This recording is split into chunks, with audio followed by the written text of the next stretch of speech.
Bonjour à tous et à toutes, je me présente à vous, je suis Nicolas, passionné d'immobilier et adepte de la location meublée saisonnière depuis de nombreuses années sur la commune de Limoges. Vous trouverez sur mon blog conseils et astuces concrets pour développer votre activité de loueur en toute simplicité. Aujourd'hui, ce podcast et cette vidéo vont vous intéresser, sans doute. On va regarder ensemble comment déclarer la recette ou les recettes de vos différentes activités de loueur en meublé saisonnier.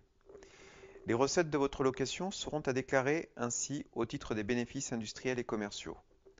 Je recommande toujours, les personnes que je peux leur rencontrer et qui font de l'activité de loueur en meublé, de vous faire accompagner ou de se faire accompagner plus largement par un comptable ou un expert comptable pour décliner le régime le plus favorable à la situation fiscale de chacun. Puisqu'il y a effectivement deux situations fiscales pour pouvoir déclarer vos recettes. Celle du micro-BIC, donc comme son nom l'indique, micro, bénéfices industriels et commerciaux, est un régime qui est offert donc si le total de vos recettes n'excède pas, pour la même année, le montant de 72 600 € hors taxe. Dès lors, vous bénéficierez d'un abattement forfaitaire de 50% sur le montant total de vos recettes annuelles sans avoir à en apporter quelque justification que ce soit. Cet abattement correspond aux dépenses effectuées, bien entendu réellement, et nécessaires à l'exploitation de votre location saisonnière. L'abattement pourra passer à 71% si votre meublé est classé. Le second régime est ce que l'on appelle le réel d'imposition des bénéfices industriels et commerciaux. C'est un régime qui est offert si le montant annuel de vos recettes excède 72 600 € hors taxe ou si ce régime vous est plus favorable que le régime du micro-BIC, notamment si vos charges annuelles cumulées sont supérieures au forfait de 50 ou 71% qu'offre le micro-BIC.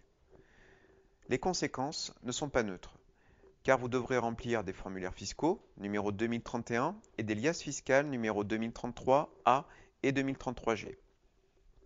Si vous avez les compétences et l'aisance, vous pouvez le faire vous-même. Sinon, vous faire accompagner, comme je l'indiquais à l'instant, soit par un comptable ou un expert comptable pour l'établissement de ces liasses et les conséquences qui l'accompagnent en termes de déclaration sociale si vous êtes exposé. D'opter également, c'est un conseil complémentaire en plus de ce régime, pour un centre de gestion agréé. On reviendra plus longuement en détail dans un prochain podcast ou prochaine vidéo sur ce sujet. Par ailleurs, il faut savoir que le régime du réel BIC reste ouvert, ainsi que celui du micro-BIC bien sûr. Ce sont deux régimes qui vont rester ouverts, aussi bien que vous soyez dépendant d'un statut LMNP, loueur en meublé non professionnel, ou LMP, loueur en meublé professionnel. Voilà ce focus concernant les deux régimes pour lesquels vous devez déclarer vos recettes, issues donc de la location meublée classique ou location meublée saisonnière, micro-BIC ou réel d'imposition BIC. J'espère que ces deux focus vous auront permis d'y voir plus clair. Je ne rentre pas nécessairement plus dans le détail pour être concis et précis, le plus précis possible en tout cas. Si cette vidéo ou ce podcast vous a plu, n'hésitez pas à le partager entre amis, bien entendu à le commenter, et je ferai le nécessaire bien entendu pour répondre le plus largement possible à l'ensemble des commentaires sous cette vidéo, sous ce podcast. Et bien entendu, n'hésitez pas à liker et à nous suivre sur notre chaîne YouTube et bien entendu à vous abonner sur locastus.com de manière à suivre nos prochaines publications. Je vous souhaite à tous et à toutes une très bonne fin de journée.